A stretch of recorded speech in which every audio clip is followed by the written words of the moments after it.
Hello everyone, this is Badal Ulma and welcome back to my educational YouTube channel IS Point. I hope you are very well. So today we are going to discuss about World History NCERT Class 9 Chapter 1 French Revolutions अर्थात France की क्रांति. So we will discuss about Part 5. तो जैसा कि आप लोगों को पता ही होगा, हम लोगों ने अभी तक फ्रेंच रेवोल्यूशन में देखा है कि किस तरीके से जो फ्रांस के लोग थे, यानी कि फ्रांस का पूरा समाज था, उसको 3 एस्टेट्स में बांटा गया था. तो 3 एस्टेट्स में बांटने के बाद उन्होंने अपने अधिकारों को एक तरीके से प्राप्त करने के लिए काफ़ी ज़्यादा विद्रोह किए. विद्रोह करने के बाद एक तरीके से जो राजतंत्र था फ्रांस में, वो अब तक हमने देखा था कि किस तरीके से वो गणतंत्र बन गया था. यानी कि विद्रोह करने के बाद एक तरीके से कॉन्स्टिट्यूशन असेंबली, यानी कि वहाँ पर एक संविधान लागू कर दिया गया था, जिसके तहत वहाँ पर जनता को भी एक तरीके से अपने अधिकारों का जो था वो फ़ायदा मिलने लगा था. यानी कि कुछ व्यक्ति विशेषों को ही वो फ़ायदा मिलने लगा था, क्योंकि पहले तो किया ये गया था कि जो 25 वर्ष तक की उम्र के लोग थे तो उनको ही केवल मत देने का अधिकार मिला था. फिर 21 वर्ष उसको कर दिया गया. यानी कि धीरे धीरे कोई ना कोई अमेंडमेंट करके उसको बदलाव करने की कोशिश की गई. अब बात करेंगे हम महिलाओं की स्थितियों के बारे में कि महिलाओं की क्या स्थिति थी, क्योंकि महिलाओं को तो आप लोगों को पता ही है कि इतने ज़्यादा जो राइट्स थे वो नहीं दिए गए थे. फिर भी महिलाओं के लिए एक तरीके से क्या परिवर्तन फ्रांस की क्रांति के दौरान आए, तो ये हम बात करेंगे. So let's start student. तो देखिए, तो क्या महिलाओं के लिए भी क्रांति हुई? तो देखिए,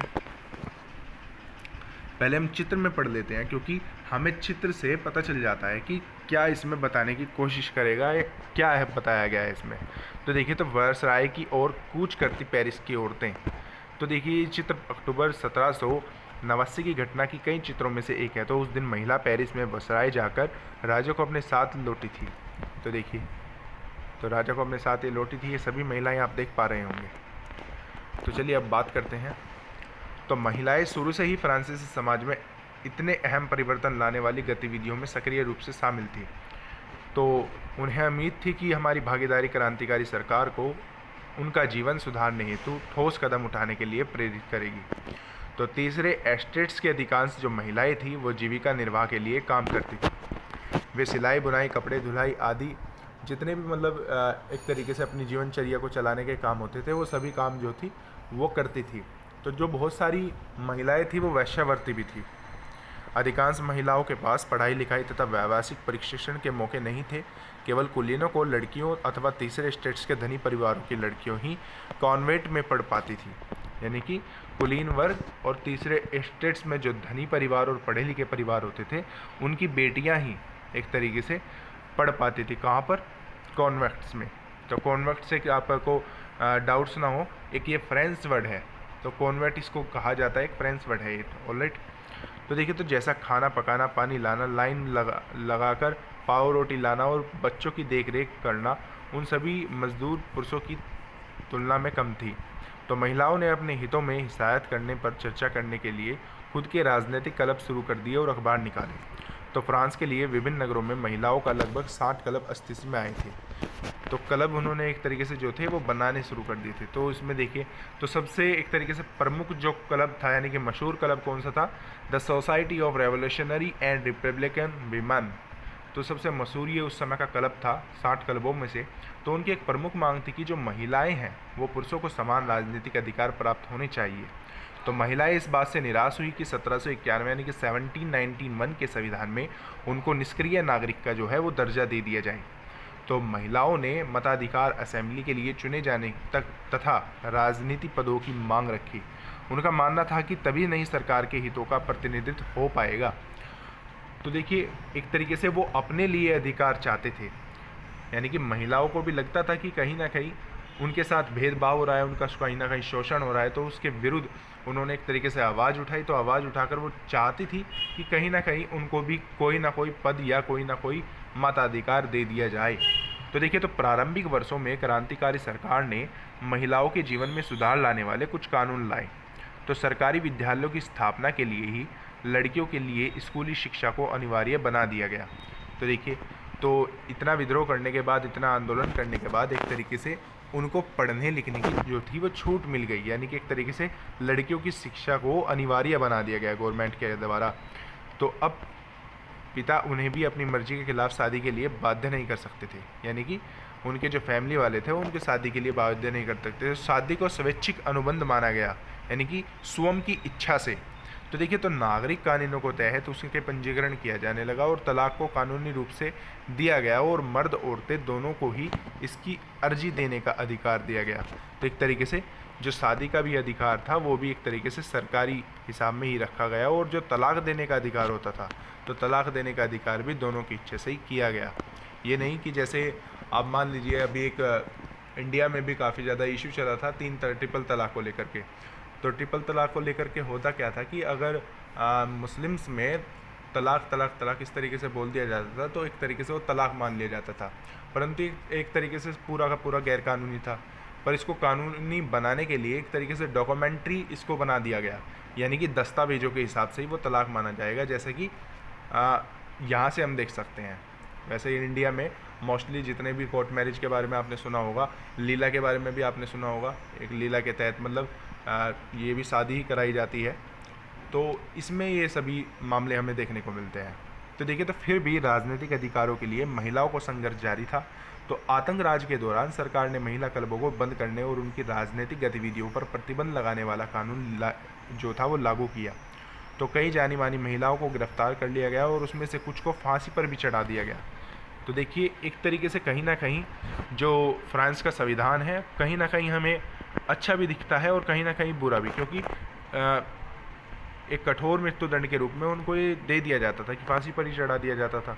अब देखिए, तो मताधिकार और समान वेतन के लिए महिलाओं को आंदोलन अगली सदी में उनके देशों से चलता रहा। तो मताधिकारों का संघर्ष 19वीं सदी के अंत तक 20वीं सदी के प्रारंभ तक अंतर्राष्ट्रीय मताधिकार आंदोलन के जरिए जारी रहा। तो क्रांतिकारी आंदोलनों के दौरान फ्रांसीसी महिलाओं की राजनीतिक सरगर्मियों को प्रेरक समिति के रूप में जिंदा रखा गया। अंततः सन 1946 में फ्रांस की महिला ने मताधिकार हासिल कर लिया। तो यानी कि कब फ्रांस में एक तरीके से महिलाओं को मताधिकार प्राप्त हुआ? 1946 में। तो देखिए, मैं आपको एक और टिप्स बता देता हूँ, क्योंकि जैसा कि आप लोग जानते ही होंगे कि एक तरीके से जो हमारा वर्ल्ड हिस्ट्री है वो प्रॉपरली तरीके से हमारा मैथ्स की परीक्षा में पूछा जाता है। तो जैसा कि इसमें आप ये पॉइंट देख रही हैं, तो अपने अकॉर्डिंग इनको पॉइंट टू पॉइंट लिखेंगे, देन तभी आपको एक तरीके से आपका जो आंसर है वो अच्छा माना जाएगा, और एग्जामिनर जो चेक करेगा आपका आंसर तो उस पर भी काफ़ी ज़्यादा प्रेशर पड़ेगा अगर आप पॉइंट टू पॉइंट लिखेंगे। जैसे कि 1946 में फ्रांस की महिलाओं को मताधिकार हासिल हुआ, तो इस तरीके से आप बड़े अच्छे और बड़े साफ तरीके से इसको लिख सकते हैं, यानी कि एक एक वर्ड को इस तरीके से एक्सप्रेस कर सकते हैं कि कोई भी एक भी वर्ड इस तरीके से एग्जामिनर को ये ना लगे कि ये वेस्ट लिखा हुआ है, यानी कि एक्स्ट्रा लिखा हुआ है। ऑलराइट, तो अपने उत्तर लिखते समय इन सभी तमाम बातों का आपको ध्यान रखना है। तो वैसे भी मैं आपको बताऊंगा जब हम इस चैप्टर के लास्ट पार्ट के बारे में हम चर्चा करेंगे, तो मैं आपको बताऊंगा कि किस तरीके से फ्रेंच रेवोल्यूशन यानी कि फ्रांस की क्रांति से संबंधित क्वेश्चन पूछे जाते हैं और इसको किस तरीके से पॉइंट टू पॉइंट आपको सोल्व करते चलना है। ऑलराइट, इतना ज़्यादा टफ नहीं होता, कोई भी प्रॉब्लम नहीं है, क्योंकि मेंस और प्री की परीक्षा सबसे जो आसान परीक्षा है फिलहाल इंडिया की, और लोग कहते हैं कि यूपीएससी सबसे कठिन परीक्षाओं में से एक है, परंतु मेरा खुद का मानना ये है कि यूपीएससी सबसे आसान परीक्षा है अगर इसके एक तरीके से सिलेबस और इसकी स्ट्रैटेजी को समझ लिया जाए। ऑलराइट, तो चलिए खैर अब देखते हैं। तो क्रांतिकारी महिला ओलम दे गूज 1748 से लेकर 1793 का इनका जीवन के बारे में देखते हैं कि क्या क्या इन्होंने किया। तो ओलम दे गूज क्रांतिकालीन फ्रांस की राजनीतिक रूप में सक्रिय महिलाओं में से सबसे महत्वपूर्ण थी। तो उन्होंने संविधान तथा पुरुषों तथा नागरिक अधिकार घोषणा पत्र का विरोध किया, क्योंकि उसमें महिलाओं को मानव मात्र के मूलभूत अधिकारों से वंचित रखा गया था।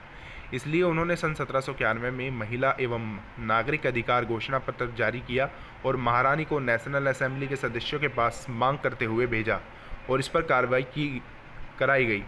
तो 1793 में ओलम दे गूज ने महिला क्लबों को ज़बरदस्ती बंद कर देने के लिए जैकोबिन सरकार की आलोचना की और उन पर नेशनल कमीशंस द्वारा देशद्रोह पर मुकदमा चलाया और उसके तुरंत बाद उन्हें फांसी पर लटका दिया।